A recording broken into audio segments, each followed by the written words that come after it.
봉독할 하나님의 말씀은 히브리서 6장 4절에서 12절에 있는 말씀입니다.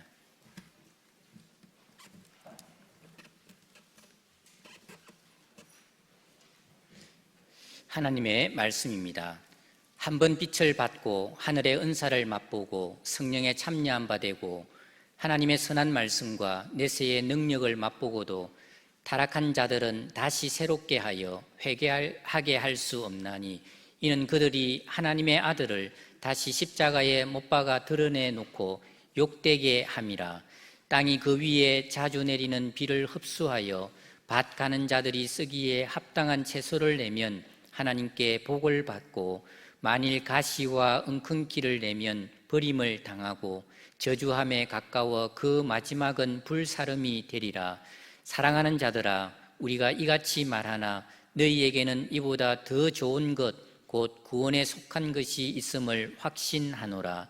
하나님은 불의하지 아니하사 너희 행위와 그의 이름을 위하여 나타낸 사랑으로 이미 성도를 섬긴 것과 이제도 섬기고 있는 것을 잊어버리지 아니하시느니라. 우리가 간절히 원하는 것은 너희 각 사람이 동일한 부질함을 나타내어 끝까지 소망의 풍성함에 이르러 게으르지 아니하고 믿음과 오래 참음으로 말미암아 약속들을 기업으로 받는 자들을 본받는 자 되게 하려는 것이니라. 아멘. 할렐루야.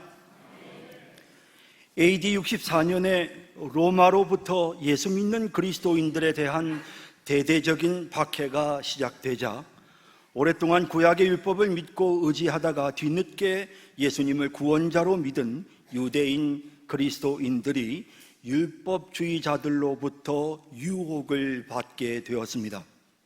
그들은 더 이상 예수 그리스도를 믿는 믿음 때문에 핍박받지 말고 과거처럼 구약의 율법을 믿는 율법주의로 돌아가서 핍박 없이 편하게 신앙생활 하자는 달콤한 유혹에 흔들리게 됩니다.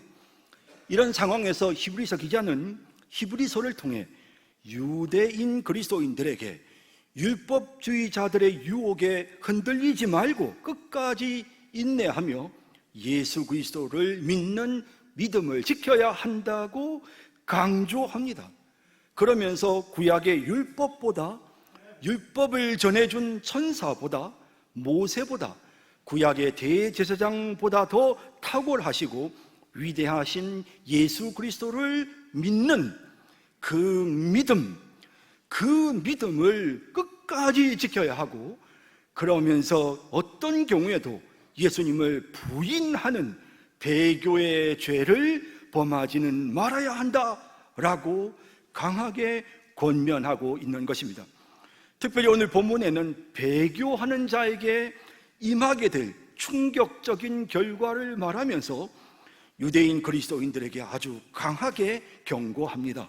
본문 4절에서 6절 앞부분에 먼저 배교가 어떤 것인지를 언급합니다. 보시죠.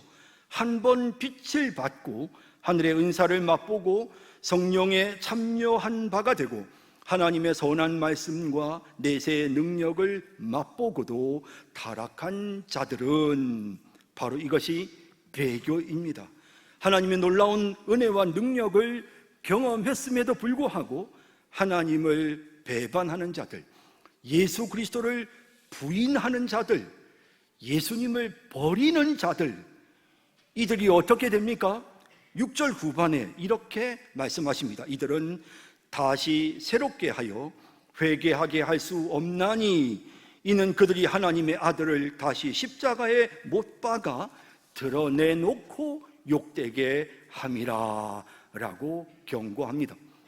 배교하는 자, 예수님의 십자가의 은혜를 부정하는 자, 예수님을 믿는 믿음을 포기하는 자들, 그들은 다시 회개할 수 없다라고 그렇게 말씀하고 있는 것입니다. 여러분, 사실 지금 우리가 함께 읽은 이 구절이 신학적으로 아주 논란이 많은 성경 구절입니다. 이 구절을 가지고 하나님께 선택받은 하나님의 자녀가 과연 예수님을 부인하고 타락할 수 있는가? 이런 질문을 할 수가 있는 것입니다. 이 본문을 보면서 하나님의 은혜를 받은 사람이 과연 타락해서 예수님을 부인할 수 있는가? 이런 질문을 이 본문을 보면서 우리가 할 수 있는 것입니다. 또 뿐만 아니라 배교한 사람은 그러면 스스로 회개할 수 없는가? 그렇다 하더라도, 그 사람은 스스로 회개할 수 없다 하더라도 하나님의 은혜로 그 사람도 다시 회개할 수 있지 않나? 베드로도 예수님을 부인했지만 나중에 회개했으니까 그렇게 될 수 있지 않나? 라는 질문도 할 수 있는 것입니다.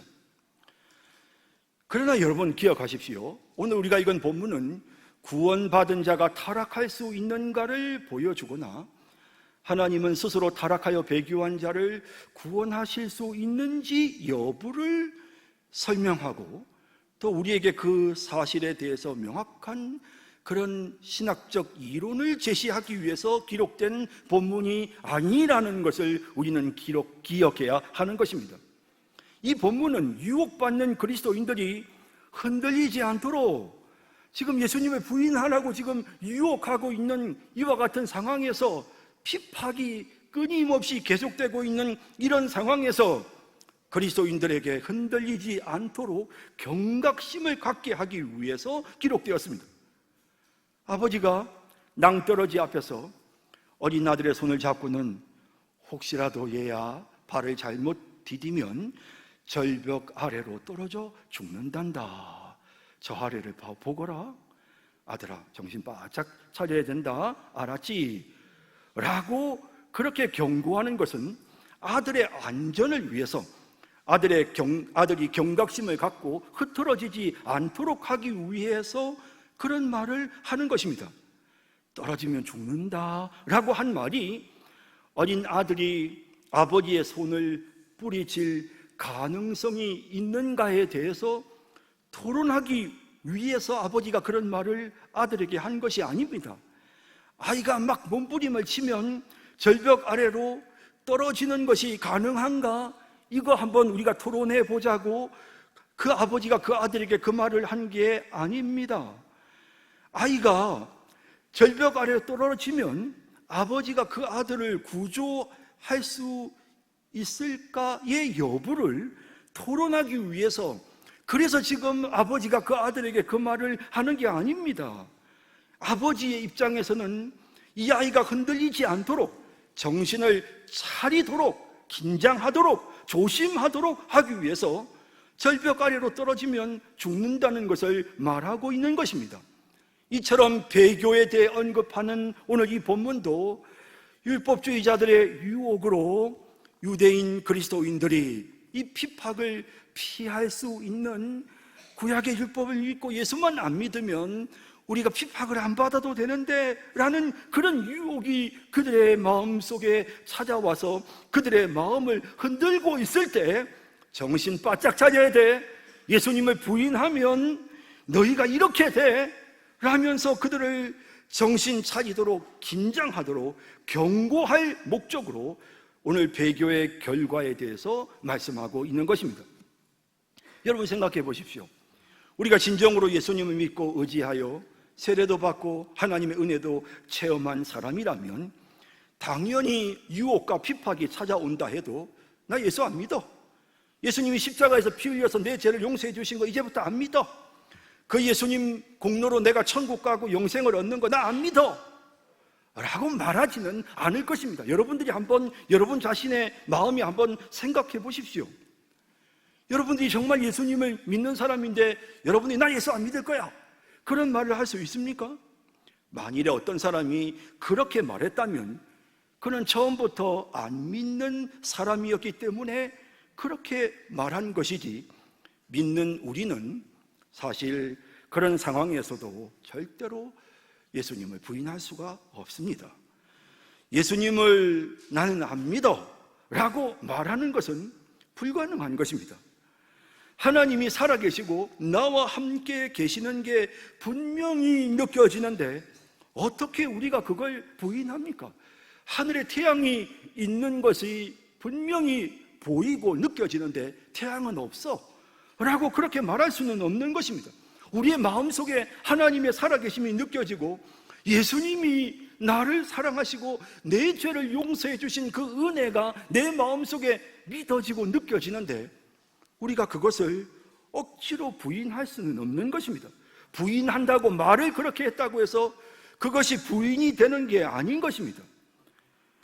베드로처럼 우리도 사실 한순간의 유혹에 넘어져서 예수님을 부인하는 말을 할 수는 분명히 있습니다. 하지만 근본적으로 우리는 예수님을 부인할 수가 없습니다. 왜냐하면 내 마음속에 예수님이 믿어지는 걸 어쩝니까?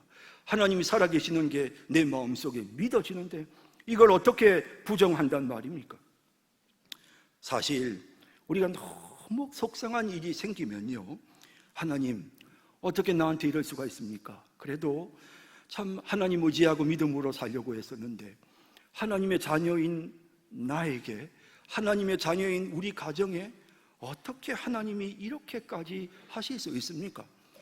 어리석어서 합력하여 손을 이루시는 하나님의 은혜를 알지 못하고 때로는 우리가 상처받고 섭섭할 때가 있습니다. 하나님께 대한 섭섭한 마음이 우리의 마음속에 밀려와서 나 이제부터 나 하나님 안 믿을래요, 나 이제부터 하나님 미워하고 이제부터 하나님 욕할 거예요. 여러분, 그렇게 연약하여질 수 있습니다. 당연히요. 여러분, 그러면 하나님께서 이 녀석이 감히 어디에서 하나님 앞에 이런 건방진 소리를 하고, 여러분, 하나님이 그런 분이실까요? 우리가 지금까지 만나고 알아왔던 하나님이 그런 분일까요? 아이고, 이 녀석이 시험에 들었구나, 얘가 상처를 받았구나. 하나님께서 위로해 주시고 마음을 만져주시고 결국에는 다시 주님께 돌아오게끔 만드시잖아요. 여러분, 우리가 그걸 얼마나 많이 느낍니까? 여러분, 우리 중에도 그런 분들이 있으시잖아요. 우리가 사실 신앙생활 하다 보면 한 번씩 마음속에 하나님께 섭섭한 마음 들 때가 있어요. 하지만 하나님께서 우리의 마음의 상처를 치료해 주시고 나의 나됨은 하나님의 은혜입니다. 이제야 하나님의 은혜를 깨닫습니다. 하나님 그 고난을 통해서 하나님이 나를 성숙시켜 주셨군요. 하나님 감사합니다. 그런 마음이 우리의 마음속에 밀려오도록 하나님이 은혜를 베풀어 주시는 것입니다. 그렇기 때문에 여러분, 우리가 이 본문을 가지고 예수 믿는 사람이 배도할 수 있는가? 배도한 사람은 하나님께서 구원하실 수 있는가 없는가? 이런 신학적인 문제로 이 본문을 우리가 살펴봐서는 안 되는 것입니다. 이 본문은 우리에게 정신 차려, 지금 로마 사람들이 너희를 핍박하고 있고 뿐만 아니라 지금 율법주의자들이 지금 너희를 흔들어 놓으려고 해. 지금 너희는 절벽을 걷는 것처럼 매우 위험한 상황이야. 정신 바짝 차려야 돼. 너 자칫 잘못해서 마음이 흐트러져 버리면 사탄이 우는 사자처럼 덤비기 때문에 자칫 잘못하면 절벽 아래로 떨어진단 말이야. 정신 차려. 이렇게 우리에게 경고하시는 것입니다. 이런 경고의 메시지는 7절, 8절에 계속해서 이어지는데요, 하나님의 자녀는 타락과 배교의 그런 가시와 엉겅퀴를 내는 사람이 아니라 끝까지 인내하면서 견고하게 믿음을 지키는 그런 신앙의 열매를 맺는 사람이다 라고 선언합니다. 7절, 8절에 땅이 그 위에 자주 내리는 비를 흡수하여 밭가는 자들이 쓰기에 합당한 채소를 내면 하나님께 복을 받고, 만일 가시와 엉겅퀴를 내면 버림을 당하고 저주함에 가까워 그 마지막은 불사름이 되리라 라고 말씀하고 있는 것입니다. 여러분, 한없으신 하나님의 은혜를 받았음에도 불구하고 예수님을 부인하고 하나님을 떠나 타락하고 배교하는 가시와 엉겅퀴를 낸다면 하나님의 버림을 받고 저주함에 가까워 결국 불살라질 것이다 라고 그렇게 경고하시고 있는 것입니다. 하지만 하나님을 향한 믿음을 견고히 지킨다면 하나님 반드시 기억하시고 복 주신다 라고 말하고 있습니다. 히브리서 기자는 이 사실을 오늘 본문을 통해 말하면서 당시 그리스도인들에게 정신 차려야 돼, 흔들리지 마 라고 그렇게 지금 경고하고 있는 것입니다. 자, 여러분, 아버지가 아들을 데리고 손을 잡고 지금 절벽 위를 걷고 있습니다. 이거 정말 위험한 상황입니다. 그래서 아이에게 정신을 차리도록 하기 위해서 너 조금이라도 한눈 팔면, 너 조금이라도 발 잘못 디디면 너 죽어, 알겠어? 라고 경고합니다. 그 아빠의 엄한 경고의 목소리를 듣고 아들은 완전히 두려워하고 부담스러워하고 어쩔 줄을 몰라 합니다. 지금 굉장히 위험하구나, 어쩌지 잘못하면 어쩌지? 라는 그런 불안감을 갖고 있습니다. 여러분, 그럴 때 아버지는 어떻게 합니까? 아버지는 아들아, 염려하지 마, 아빠가 널 꼭 지켜준단다, 염려하지 마, 아빠가 너와 함께 하잖아, 넌 내 아들이잖아, 난 너의 아버지야, 아빠가 널 안 도와주겠니? 걱정하지 마, 절벽 위를 걷고 있지만 내가 너를 꼭 보호해 줄 테니 불안해하지 마, 이렇게 위로하고 또 격려해 주지 않겠습니까? 여러분, 오늘 본문도 마찬가지입니다. 앞서서 계속해서 경고하고 정신 차리도록 말씀하셨던 그 본문의 말씀이 이제는 위로와 격려의 메시지로 바뀌는데요. 자, 9절을 보시죠. 어떻게 9절이 바뀌는지 보십시오. 사랑하는 자들아, 우리가 이같이 말하나 너희에게는 이보다 더 좋은 것, 곧 구원에 속한 것이 있음을 확신하노라. 위로하는 것입니다. 구원에 속한 것, 이 속한 것이란 말은 헬라어 에코란 말은 소유한다, 가진다. 너희가 구원을 소유했다는 것을 나는 확신한다 라고 이렇게 표현하는 것입니다. 말은 엄하게 했고 경고했고 떨어지면 죽는다 했지만 절대로 떨어지지 않도록 하나님께서 너희를 꼭 붙잡고 계신다. 너희는 이미 하나님의 자녀가 되었고 구원받은 하나님의 백성이 되었다는 것을 나는 확신한다 라고 이렇게 지금 성도들을 위로하고 격려하는 것입니다. 자, 그러면서 그냥 무조건 확신한다고만 말하는 것이 아니고 확신하는 이유가 무엇인지를 이제 10절에서 언급을 하고요. 그리고 11절과 12절에서는 그러한 구원의 확실성을 계속해서 유지하기 위해서 우리가 어떻게 노력해야 되는지에 대해서도 말씀하고 있는 것입니다. 그래서 사실 오늘 이 본문에서 앞부분에서 경고하고 위로한 후에 우리의 구원을 확실하게 할 수 있는, 이 사람 정말 구원받았구나 라는 사실을 확실하게 할 수 있는 그와 같은 것이 무엇인지를 언급하고, 그 다음에 이어서 우리가 이 구원의 이 확실함을 계속해서 견고히 하기 위해서 해야 될 일이 무엇인지를 언급하는 이런 본문의 구조가 이렇게 되어 있는 것입니다. 그래서 저는 이제 여러분들에게 이 본문을 통해서 이제 10절과 11절, 12절에 나오는 내용을 통해서 우리가 구원받았는지를 확증하고 그 구원을 더욱 견고하게 하기 위해서 우리가 해야 될 두 가지, 간단하게 두 가지만 여러분들에게 잠깐 말씀을 드리려고 하는데요. 자, 그 첫째가 무엇이냐 하면, 우리의 구원을 확실하게 하려면 첫째는 하나님을 위해 형제를 사랑하고 섬기는 일입니다. 이것이 바로 우리가 우리의 구원을 견고히 하기 위해서 해야 할 일입니다. 자, 10절 말씀을 볼까요? 하나님은 불의하지 아니하사. 자, 여기 이 사실 이 10절 앞부분에는 헬라어 원어를 보면 왜냐하면 이유, 그러니까 너희의 구원이 확실하다는 것을 안다, 믿는다, 너희에게 구원에 속한 것이 있음을 확신하는데 그 이유가 뭐냐 하면 이라고 하면서 10절의 말씀을 언급합니다. 하나님은 불의하지 아니하사 너희 행위와 그의 이름을 위하여 나타낸 사랑으로 이미 성도를 섬긴 것과 이제도 섬기고 있는 것을 잊어버리지 아니하시느니라 라고 말씀하십니다. 이 구절에서 히브리서의 독자들이 구원받은 사실을 확신할 수 있는 이유는 뭐냐면 그들에게 선한 행위가 있다는 것입니다. 하나님이 그것을 기억하고 계신다는 것입니다. 그들의 그 선한 행위가 무엇이냐 하면 그의 이름을 위하여, 하나님의 영광을 위하여 주님을 사랑하는 그 마음으로 성도들을 섬기는 것입니다. 성도들을 사랑으로 섬기는 이 행위가 바로 이들이 구원받았음을 보여주는 확실한 증거라는 것입니다. 사과나무에 사과가 열리면 이거 진짜 사과나무 맞네 라고 하는 것처럼, 그 열매가 안 맺혀도 사과나무는 사과나무지만 열매가 맺힌 걸 보면 이거 진짜 사과나무가 맞았네 라고 하는 것처럼 구원받은 사람에게는 확실한 열매가 맺히는데 그게 바로 무엇이냐? 형제를 사랑하고 섬기는 것입니다. 이 모습이 있어야 정말 저 사람 진짜 구원받았구나 확인할 수 있는 것입니다.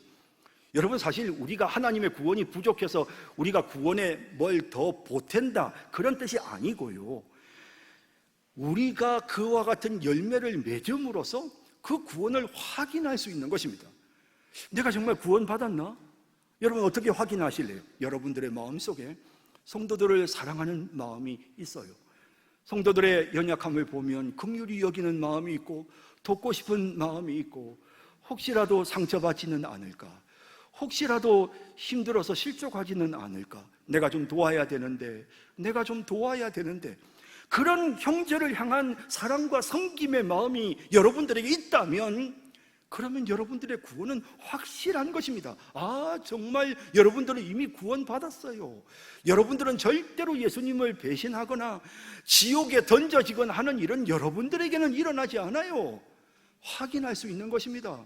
우리 성도들도 참 저분이 사랑이 많아, 참 사랑으로 섬기셔. 그러면 여러분, 우리가 그분의 구원을 확인하는 것입니다. 천사들도 우리들이 사랑을 베풀고 섬기는 모습을 보고는 저 사람 진짜 하나님의 자녀구나, 구원받았구나 라고 확인할 수가 있는 것입니다. 성도 여러분, 우리 사랑하며 살아야 합니다. 형제를 섬기면서 살아야 합니다. 자, 재밌는 것은 오늘 본문에 하나님은 불의하지 아니하사라는 말씀이 나오는데요, 하나님은 불의하지 않으세요. 하나님 공의로우신데요, 죄 많은 우리를 보고 죄 없다 하세요. 이거 이상한데? 공의로우신 재판관이 어떻게 죄인을 죄 없다고 말해? 이거 하나님은 불의하시네. 우리가 그런 생각할 수 있습니다. 그런데 하나님께서 불의하지 않으신 이유는 예수님을 이 땅에 보내셔서 죄 없으신 예수님이 우리 대신 죄값을 치르셨기 때문에, 그래서 죄인인 우리를 향해 죄 없다 하셔도 하나님은 의로우신 것입니다. 하나님 말씀 맞습니다. 우리 죄 없어졌습니다. 정말 우리는 죄 없는 사람입니다. 예수님이 우리의 죄값을 치르셨습니다. 그런 의미에서 예수님은 불의하지 않으십니다. 또한 예수님이 오늘 본문에 불의하지 않으신다라고 한 말씀은요, 약속을 기억하신다는 것입니다. 하나님은 형제를 돌보는 자들, 지극히 작은 자 하나에게 한 것이 내게 한 것이니라 라고 말씀하셨습니다. 조그마한 소자 하나에게 냉수 한 그릇을 대접해도 상을 잃지 않으리라, 주님께서 그렇게 분명히 말씀하셨습니다. 성도 여러분, 사랑을 실천하면 하나님이 상 주십니다. 기억하십니다. 여러분, 어떤 사장이 직원에게 약속을 합니다. 이번에 이 프로젝트를 잘 마무리 지으면 특별 보너스를 줄게, 특별 휴가를 보내줄게. 그걸 잘 마무리 지었는데도 사장이 그 보너스를 주지 않으면 그 사장은 불의한 것입니다. 하지만 그걸 기억했다가 내가 약속했었지 하면서 그 상을 주면, 그러면 그 사람은 불의하지 않은 것입니다. 하나님은 불의하지 않으세요. 하나님은 우리가 행한 선한 일을 다 기억하세요. 하나님은 우리의 선한 일에 대해 보상하세요. 얼마나 하나님의 큰 은혜입니까? 가끔 그런 생각을 할 때가 있습니다. 어떤 사람이 나의 과거를 압니다. 그러면 그 사람 만나기가 싫어요. 내가 과거에 실수했다고 사람들에게 막 말을 합니다. 저 사람 말이야, 교회 다니기 전에 이런 나쁜 행동을 했대. 저 사람 어렸을 때 세상에 이런 짓을 했다네. 그런 말이 들려오면 그 사람들 앞에 가기가 싫습니다. 여러분, 그렇지 않습니까? 우리 때로 그런 생각할 때 있습니다. 내가 예수님 앞에 딱 섰습니다. 예수님하고 주님의 품에 딱 안기려고 하는데 우리 주님께서 나를 자꾸 이렇게 밀어내세요. 뭔지 모르게 예수님의 모습 속에서 나를 좀 못마땅해 하시는 것 같은 그런 모습이 보입니다. 예수님이 내가 지난날 지었던 죄를 기억하시는구나. 내가 그렇게 못된 짓을 했던 것을 주님이 다 기억하시는구나. 우리는 때로는 주님 앞에 설 때 그런 것들이 겁날 때가 있습니다. 부담될 때가 있습니다. 하지만 여러분, 기억하십시오. 성경은 우리에게 분명히 말씀하십니다. 하나님은 얼마나 자비로우신지 동이 서에서 먼 것처럼 우리의 죄가를 옮기시며 우리의 죄를 기억하지 않으신다 하셨습니다. 할렐루야. 우리의 죄를 기억하지 않으신답니다. 그 더러운 죄악들, 그 부끄러운 죄들을 우리 주님께서 다 용서하시고 기억하지 않으신다는 것이 얼마나 은혜입니까? 그런데 그뿐만 아니라 잘한 거는 다 기억해 주시겠답니다. 우리의 선한 행실들, 형제를 사랑하고 형제를 섬겼던 것은 다 기억해 주시겠답니다. 얼마나 하나님의 큰 은혜입니까? 여러분, 우리가 사랑하는 모습을 보여야 그것이 바로 저 사람 진짜 하나님께 속한 사람이구나, 저 사람 정말 구원받은 사람이구나 확인이 되는 것입니다. 여러분 보세요, 성경에 얼마나 그런 말씀이 많은지. 요한일서 3장 14절에 우리는 형제를 사랑함으로 사망에서 옮겨 생명으로 들어간 줄을 알거니와 사랑하지 아니하는 자는 사망에 머물러 있느니라. 어떤 사람이 자꾸 다른 사람의 마음을 아프게 하고 힘들게 하고 다른 사람들을 고통스럽게 하고 괴롭히고 다른 사람의 것을 빼앗고 욕심 부리고 자기 마음대로 하려고 하고, 여러분 이런 사람들은 사망에 머물러 있는 것입니다. 형제를 사랑하지 않는 그 사람, 그 구원받았다고 할 수 없습니다. 그의 모습을 보면 절대로 그 사람은 구원받은 사람이 아닌 것입니다. 요한일서 4장 7절 8절에 사랑하는 자들아 우리가 서로 사랑하자. 사랑은 하나님께 속한 것이니 사랑하는 자마다 하나님으로부터 나서 하나님을 알고 사랑하지 아니하는 자는 하나님을 알지 못하나니 이는 하나님은 사랑이심이라 하셨습니다. 4장 19절 20절에도 우리가 사랑하면 그가 먼저 우리를 사랑하셨음이라. 누구든지 하나님을 사랑하노라 하고 그 형제를 미워하면 이는 거짓말하는 자니 보는 바 그 형제를 사랑하지 아니하는 자는 보지 못하는 바 하나님을 사랑할 수 없느니라 라고 말씀하고 있습니다. 강팍한 사람, 자기밖에 모르는 사람, 다른 사람들을 비난하고 공격하고 욕하고 교만하여 자기 의만 내세우는 사람, 다른 사람들을 귀한 줄 모르는 사람, 다른 사람들을 섬기려 하기보다는 내 마음대로 조정하려는 하는 사람, 만일 우리 중에 그런 분들이 계시다면, 아니 그런 사람이 있다면 여러분들의 구원을 지금 제대로 한번 점검해 보셔야 합니다. 여러분들은 하나님께 속한 사람이 아닙니다. 만약에 그런 분이 계신다면 그분들은 하나님께 속한 사람이 아닙니다. 다른 사람들을 끊임없이 괴롭히고 다른 사람의 마음에 상처를 주면서도 그것을 잘못이라고 느끼지 않고 고치려고 하지 않고 계속해서 말 만들고 계속해서 공격하고 비난하고 다른 사람 이용해 먹으려고 하는 이런 사람들은 구원받은 하나님의 자녀 아닙니다. 성도들을 조금이라도 더 돕고 싶고 성도들을 위해 기도해 주고 싶고 챙겨주고 싶고 귀하게 여기고 소중히 여기고 그런 마음이 있어야 당연히 하나님의 자녀인 것입니다. 사랑이 없으면 아무것도 아닙니다.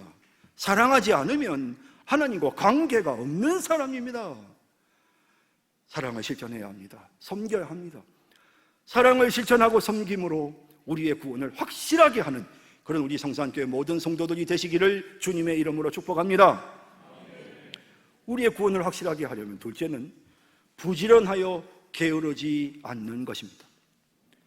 히브리서 기자는 계속해서 믿음을 지켜라, 인내해라 라는 사실을 계속 강조합니다. 이 히브리서의 전체적인 내용이 그겁니다. 믿음을 지키고 인내해라, 끝까지 흔들리면 안 된다, 인내해라 라고 합니다. 그러면서 믿음의 선배들이 끝까지 견디고 인내했다, 그 믿음의 선배들을 본받아라. 나중에 히브리서 11장에 가면 그 믿음의 선배들의 이름을 하나하나 열거하면서 이 사람은 믿음으로 이렇게 했고 저 사람은 믿음으로 이렇게 인내했고 저 사람은 저랬고, 그러니 그 사람을 본받아라 라고 하는 내용이 계속해서 나오는 것입니다. 예수님은 어제나 오늘이나 동일합니다. 히브리서에 나중에 그 내용이 나옵니다. 어제나 오늘이나 동일하. 그러므로 예수님에 대한 반응, 예수님을 믿는 성도의 반응도 어제나 오늘이나 동일합니다. 아브라함이 보였던 그 믿음의 행동, 우리에게도 그대로 나타납니다. 다윗이 보였던 그 믿음의 행동, 우리에게도 동일하게 나타납니다. 왜? 우리가 섬기는 하나님은 어제나 오늘이나 영원토록 동일하시기 때문에 그 하나님을 향한 우리의 신앙의 반응도 어제나 오늘이나 동일합니다. 그래서 본받으라고 합니다. 그런데 이와 같이 인내하면서 믿음을 지켰던 신앙의 선배를 본받기 위해서, 다시 말해 우리의 구원을 계속해서 견고히 하기 위해서 우리에게 필요한 것이 있다. 그게 바로 부지런하여 게으르지 않는 것이다 라고 말씀합니다. 자, 11절 12절 말씀을 보겠습니다. 우리가 간절히 원하는 것은 너희 각 사람이 동일한 부지런함을 나타내어 끝까지 소망의 풍성함에 이르러 게으르지 아니하고 믿음과 오래 참음으로 말미암아 약속들을 기업으로 받는 자들을 본받는 자 되게 하려는 것이니라. 자, 여러분, 여기 약속을 기업으로 받는 믿음의 선배들, 올해 그런 분들을 우리가 본받아야 된다, 이런 내용들이 나오죠. 그런데 여기에서 지금 강조되고 있는 두 단어가 있는데 그것은 부지런함과 게으르지 않음입니다. 이 사실을 강조하고 있습니다. 여러분, 그래서요, 히브리서는 전체적으로 보면 게으르지 좀 말아라, 좀 부지런해야 된다 라는 사실을 끊임없이 강조하는데요, 지난 시간에 살펴봤던 것처럼 5장 11절에 너희가 듣는 것이 두나무로 설명하기가 어려우니라, 이 말이 하나님의 말씀을 제대로 이해할 수 있는 이해력이 부족하다는 뜻이 아니고, 이 둔하다는 표현이 뭐냐면 게으르다는 것입니다. 잘 안 듣는다는 것입니다. 잘 안 배우려고 한다는 것입니다. 이 둔하다는 뜻이 바로 그겁니다.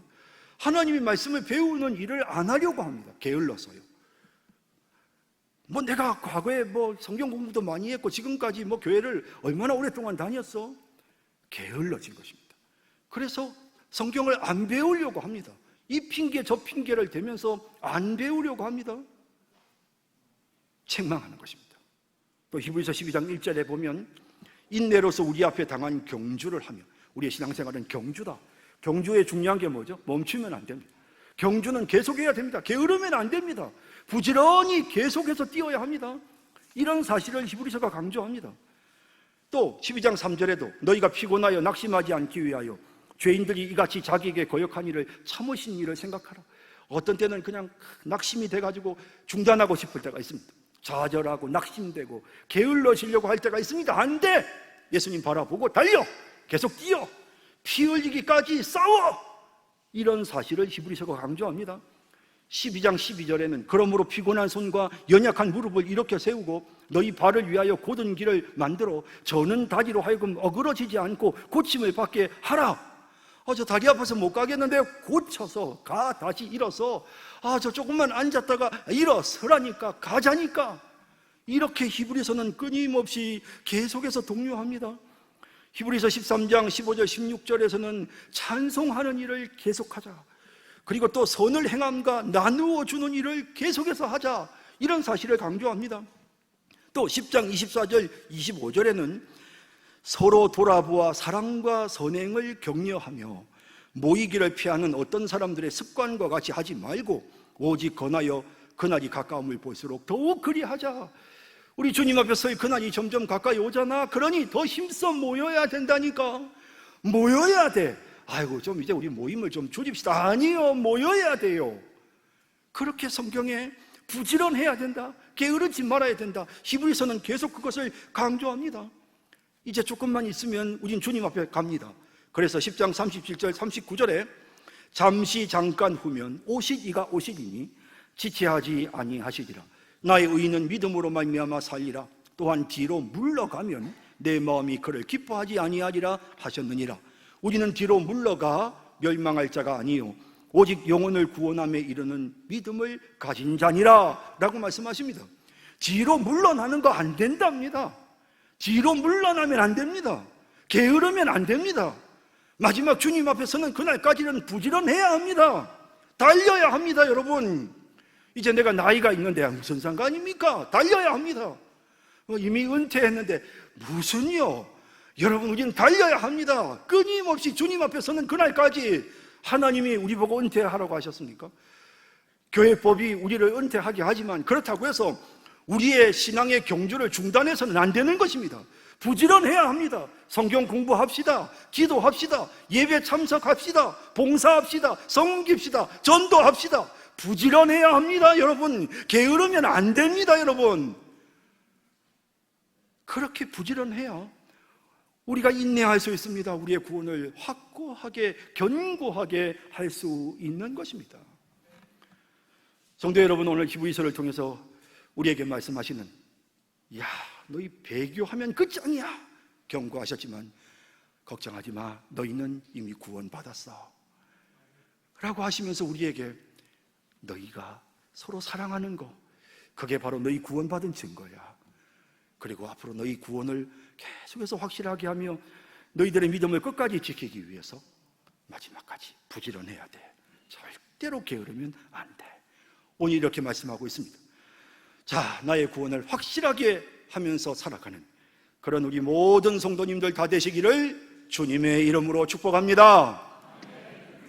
기도하겠습니다. 하나님, 오늘 말씀을 우리의 마음에 새깁니다. 우리가 형제를 얼마나 사랑하고 있습니까? 우리가 얼마나 섬기고 있습니까? 하나님, 우리가 얼마나 고집스럽고 얼마나 교만하고 자기 중심적인지 모릅니다. 하나님, 사랑으로 섬기게 하여 주옵소서. 우리의 마음을 다듬어 주옵소서. 오 주님, 간절히 기도합니다. 부지런해져야 되겠습니다. 이 핑계 저 핑계, 나이 들었고 몸도 피곤하고 일도 많고 이 핑계 저 핑계를 댑니다. 우리 주님 앞에 갈 그날이 점점 가까이 오는데 주님, 부지런하게 중단하지 말고 이 나의 달려갈 길을 마치고 믿음을 지킬 수 있는 그런 거룩한 우리 성산교회 성도들이 되게 하옵소서. 예수님의 이름으로 기도드립니다. 아멘.